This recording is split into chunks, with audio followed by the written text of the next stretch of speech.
Welcome to the deep dive. We're diving into the world of AI today. Um, and we've got a really exciting source. Yeah. Jensen Huang, NVIDIA's CEO, gave this keynote speech at CES 2025, and wow, it is packed Yeah. with some incredible insights It's really something. about where AI is headed and how it's going to impact everything. Yeah, what really struck me was just the sheer scope of what they're working on. It's not just about like cool gadgets or, incremental improvements. This is like fundamental stuff that's going to change the way we live and work. Absolutely. So before we get too deep into the AI rabbit hole, Right. I do want to remind everyone to hit that subscribe button so you don't miss out on any future deep dives. And, speaking of history, NVIDIA's been around for a while. Right. Yeah, over 3 decades, actually. Yeah. They were founded back in 1993.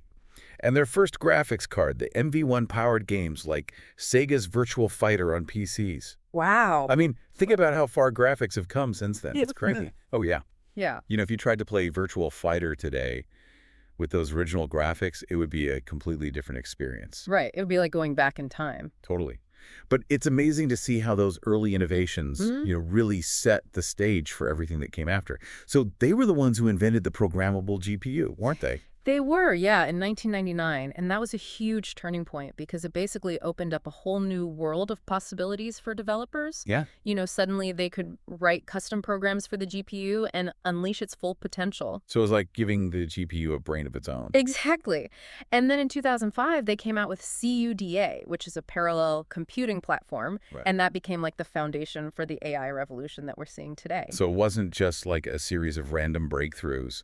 It was like this really deliberate path they were on. Yeah, a carefully crafted journey to get us where we are with AI today. And, it's funny to think that those GeForce gaming GPUs that Yeah. every gamer wants, Oh, yeah. those actually played a key role in the advancement of AI. It's true. The GeForce GPUs made the power of AI accessible to a much wider audience. And now AI is being used to enhance GeForce itself. Wait, so the same technology that's like rendering those super realistic explosions of my favorite games is connected to like cutting edge AI. It's a two-way street. GeForce made AI more accessible, and now AI is making GeForce even better. That's wild. Yeah, take DLSS 3, for example. It uses deep learning to actually boost performance and generate incredible graphics. And get this, it does it by rendering pixels that weren't actually calculated by the GPU. Okay, hold on. It's creating pixels out of thin air. How is that even possible? That's magic, right? But it's actually really clever. It's based on the idea that an AI can be trained on huge amounts of high-resolution images, so it learns to recognize patterns and details. Okay. So it basically understands what a scene should look like. Uh-huh. And then DLSS 3 uses that knowledge to fill in the missing pixels, creating a final image that's often indistinguishable from native high resolution. So it's like having an AI artist that's constantly refining the picture in real time. Exactly. That's incredible. And speaking of pushing boundaries, Huang unveiled the RTX 50 series GPUs at CES, and they're absolute beasts. They are. The performance jump is insane. The RTX 5070, for instance, matches the performance of the previous generation's top-of-the-line 4090, but with a starting price of only $549. That's a massive leap in affordability and accessibility for that level of power. It is. It's like they've managed to cram a supercomputer into a graphics card. I know, it's pretty amazing. And what about laptops? Are we going to see this power in portable devices as well? Oh, absolutely. These new GPUs are also going to be integrated into laptops, giving people incredible power on the go. Imagine what creators and gamers and researchers will be able to do with that kind of portability. It's mind-boggling. But I'm curious, what's driving these huge advancements in AI? Is it just better hardware, or is there something more to it? Well, it's definitely a combination of factors, but Huang highlighted 3 key scaling laws that are fueling this AI explosion. Scaling laws. I'm intrigued. Tell me more. Okay, so the first one is pre-training on massive data sets. It's basically like giving an AI a gigantic library of information to learn from. So the bigger the data set, the smarter the AI. It's not just about quantity, though. The second scaling law is post-training refinement, where techniques like reinforcement learning are used to refine the AI's skills after it's done its initial training. So you're not just stuffing it with information, you're teaching it how to use that information effectively. Exactly. And the third scaling law is called test time scaling. And that allows AI agents to dynamically adjust their computational needs to solve problems more efficiently. So they're becoming more adaptable and resourceful, figuring out how to use their brain power strategically. Precisely. That's fascinating. But all this AI wizardry requires some serious computational muscle, right? It does, and that's where NVIDIA's Blackwell architecture comes in. Okay, I'm all ears. Tell me about Blackwell. Well, Blackwell is essentially the engine behind this AI explosion. It's being deployed in data centers all over the world at a massive scale. In fact, these systems can process data at the rate of the entire world's internet traffic. Wow, that's an astronomical amount of data. So what are they doing with all that processing power? What's the big picture here? This is where it gets really interesting. This leads us into the realm of agentic AI. It's a term Huang used to describe systems of AI models that can reason, plan, retrieve information, even use tools, interact with users. So we're talking about AI that can actually understand our needs and respond to them, not just follow like pre-programmed instructions. Exactly. It's a whole new level of AI. Wow. So it's like having a team of super intelligent digital assistants, That's a great way to put it. each with their own unique skills and knowledge. Yeah, and think about what that could mean. You could have AI agents handling all sorts of complex tasks, freeing up humans to focus on more creative or strategic work. So what are some of the tools that NVIDIA is developing to make this happen? How do we get from like concept to reality? Well, they've introduced a whole suite of tools to make it easier for developers to create and deploy these agentic AI systems. There's NIMs, for example, which are essentially AI microservices. They provide pre-built modules for specific AI functions. That's like a toolbox for AI developers. Yeah. They can just plug and play different AI capabilities without having to start from scratch each time. Right. And then there's Nemo, which is a platform for onboarding and training AI agents. So developers can refine their skills and optimize their performance for specific tasks. Nemo. It's like a boot camp for AI agents, getting them ready for the real world. Yeah, that's a great analogy. And then finally, NVIDIA has released Llama Neutron, which is a suite of open source language models that are specifically fine-tuned for enterprise use. Open source.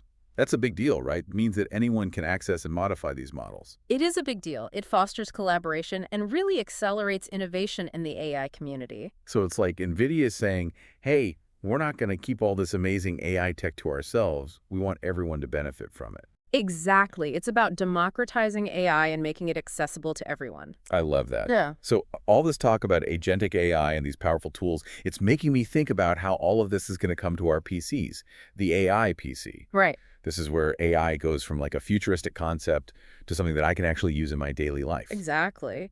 And Huang announced that NVIDIA is working to make the Windows PC a first-class platform for AI development and applications. Really? Yeah.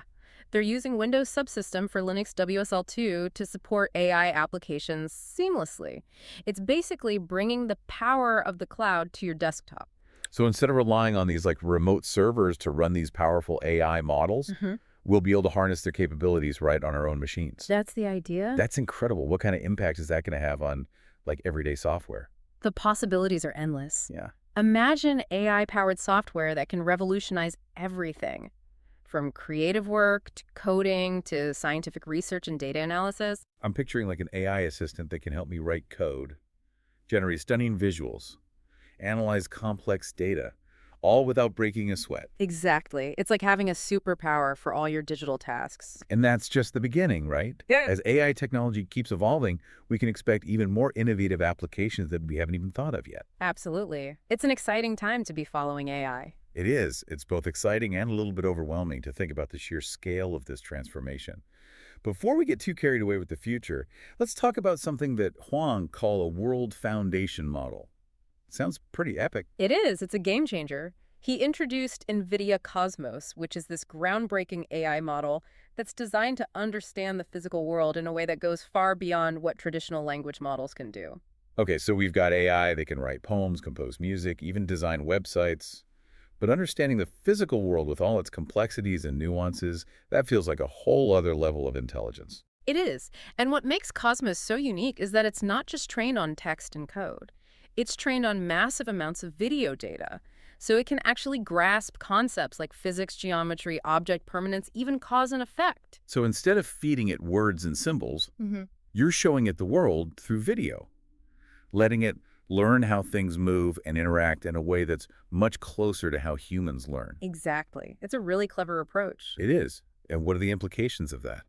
especially for fields like robotics. Well, imagine robots that can navigate complex environments, manipulate objects with incredible dexterity, learn new tasks just by watching someone do it, all thanks to Cosmos. It sounds like we're on the verge of a robotic revolution, Mm. with AI finally catching up to our own physical capabilities. It's definitely a possibility. What else does Cosmos enable? Another really exciting application is in synthetic data generation.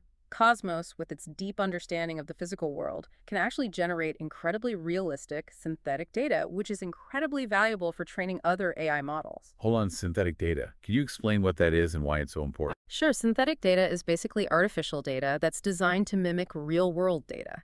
And it's really important for training AI models because it can be created on demand, tailored to specific needs. And it doesn't have the same privacy concerns that come with using real personal data. It's like creating a virtual playground for AI to learn and experiment in. So Cosmos can create these virtual worlds filled with synthetic data. Right. And then other AI models can use that data to learn and evolve even further. Exactly. It's a chain reaction of AI innovation. Wow, it really highlights the incredible potential of AI to not only understand our world, but to create and shape new ones. It's pretty mind-blowing. It is. We're reaching the end of this deep dive, and I have to say, I'm amazed and a little bit overwhelmed by everything we've covered. Before we wrap up, I want to remind everyone to subscribe to the show for more in-depth explorations of fascinating topics just like this one. Now back to you.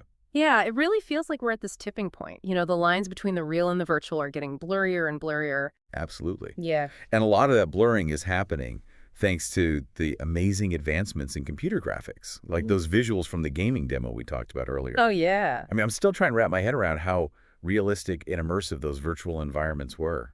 It's getting harder and harder to tell the difference between a game and real life. It's amazing, right? It really shows you the power of AI and how much innovation is happening in the graphics industry. And it raises some interesting questions too. Like what happens when we can create virtual worlds that are just as convincing, if not more so, than the physical world? Yeah, that's a question that's going to keep philosophers busy for a long time. Definitely. It's not just about the wow factor of the technology. Mm. It's about how it changes our whole perception of what's real and what's not. Right. And it makes me wonder, what does all this mean for us, the everyday users of this technology? That's the big question, isn't it? We're entering this future where the impossible is becoming possible. The lines between reality and imagination are blurring. And AI is becoming like this essential partner in our daily lives. It's exciting and a little bit scary at the same time. I know what you mean. It's like we're standing at the edge of this vast, uncharted territory. Right. And it's full of incredible opportunities, but also challenges. But that's what makes it so exciting. We're not just passive observers. Right. We have the power to shape this future, to guide these technologies in a direction that benefits everyone. It's a huge responsibility for sure. It is, but it's also a thrilling one. And the more we understand about these technologies, Yeah, the better equipped we'll be to navigate this new landscape. absolutely. And that's why I think what we're doing here, diving deep into these topics is so important. I completely agree. Knowledge is power, especially in a world that's changing so rapidly. Well said. Uh, So to our listeners, I encourage you to stay curious, keep exploring, and never stop learning. Oh, and don't forget to subscribe to The Deep Dive for more insightful journeys into the world of tomorrow. Until next time, keep diving.